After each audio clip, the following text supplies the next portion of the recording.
بسم الله الرحمن الرحیم. یاره بس مونږ خو هغه وخت کې چې دی نو ایاز خان سره به مشرانو سره راتلو، زه به کېناستو پاسېدو او ایاز خان چې دی نو ورور زموږ د کلي مشر و او ډېر ښه کردار یې کړی و. د خلکو سره به کېناستو پاسېده، د لویو سره لوی و، د رکوټو سره رکوټ یې و او ښه ښکلې دغه یې کوو. او مونږ چې دی نو مونږ هم دلته راتلو، ورسره به ناست پاس وو. که چېرته جلسه جلوس به و نو بس ورسره به مونږ روان وو، زموږ مشران به تله، مونږ به هم ورسره ولاړو او خبرې اترې به مو سره کولې، ښه مزېدار یې دغه به مو کوو. او بیا به چې دی رالو دې ته کې بس دوی یو ښکلې غونډه کې ځای و، هغې کې به ناست وو او هغې کې به مونږ به هم ورسره وو، هغوی به هم ناست وو، خبرې مبرې به یې کولې، دغه به یې کوو. او د هغه وخت نه چې دی نو دوی دغه کوو، لکه دلته چې مزاړې کې محبت خان اسلام نومې دی او هغه سره چې دی نو د دې الیکشن په هغه الیکشن کې ورسره زموږ مشرانو منډې والي او ورسې ورسره کړي وو. بس ښه مزېدار د ده هر یو کردار او هر یو شی چې دی نو ښه مزېدار و. خو لکه هغه وخت کې د ده نه دلته نه په کلي کې څوک خبر شوي نه په بار څوک خبر شوي او هر یو شی چې دی نو ښه مزېدار و. هغه ما هغه په خپله هغه وخت کې ډانګل جلوه دی مونږ سره چې دغه شو نو دی خان په خپله باندې دا خبره وکړه، وایي یاره زه وایي زمونږ دا شپنواره ده، وایي زه تاسو سره نه ځم. او د اسد خان پلار چې کوم دی نو هغه اوس هم جمدې مومن خان صاحب دې چې دی نو هغه مونږ سره ناست و او وایي چې یاره زه به تاسو سره لاړ شم. په ټانګه کې ما سره په خپله باندې موټر نه کوز شو، په ټانګه کې ما سره شادي صاحب کلي ته لاړ دی مومانو ته او ورسره ما سره په ټانګه کې تللی و، ما سره په ټانګه کې واپس راغی. غریبو سره غریب و، د مالدارو سره مالدار و.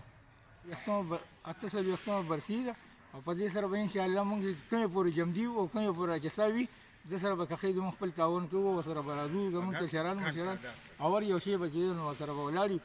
اعوذ بالله من الشیطان الرجیم، بسم الله الرحمن الرحیم. زما ظاهرشاه احمد شیرپاو تالاشا سره مې تعلق دی، د قوم وطن پارټۍ سره م تعلق دی. څنګه چې تاسو پته ده چې هر کال موږ د حیات محمد خان شیرپاو شهید برسي مناوو. دغه شان اوس 48 برسي بیا را روانه ده په 13 تاریخ باندې، را روان 13 فروری باندې ده. نو که موږ وګورو نو موږ د حیات محمد خان شیرپاو صاحب، د آفتاب احمد خان شیرپاو صاحب، د سکندر حیات خان شیرپاو صاحب په دې صوبه باندې او خصوصا په ضلع 400 باندې ډېرې قربانۍ دي.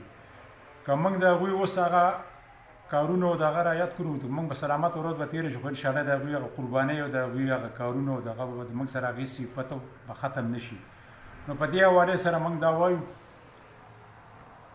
ضلع ټول KPK ته وایو، خو خصوصا ضلع 400 ته موږ دا اپیل کوو چې راتلونکې په 13 فروری باندې د حیات محمد خان شیرپاو صاحب برسي ده او موږ دې ټولو عوامو ته دا اپیل کوو چې ښه جوق در جوق ور د کورونو راوځئ، که واړه دي، که زاړه دي، کمزوري دي، که بوډاګان دي، که دې کې بھرپور شرکت وکړئ. ځکه چې که اوس نن سبا حالات وګورو نو او موږ سترګې واړو نو د آفتاب احمد خان شیرپاو، سکندر حیات خان شیرپاو نه موږ ته په دې خپل KPK کې ښه لیډر بل نه میلاویږي.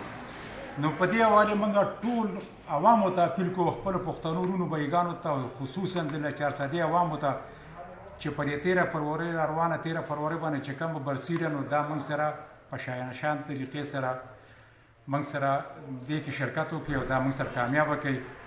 نو انشاءالله چې دې سره به زموږ مشران آفتاب احمد خان شیرپاو صاحب، سکندر حیات خان شیرپاو صاحب، صوبایي قیادت او قومي قیادت دوی پکې شرکت کوي، دوی پکې تقریرونه کوي. نو تاسو زموږ د اپیل دی چې ټول دې کې موږ سره بھرپور شرکت وکړئ. والسلام.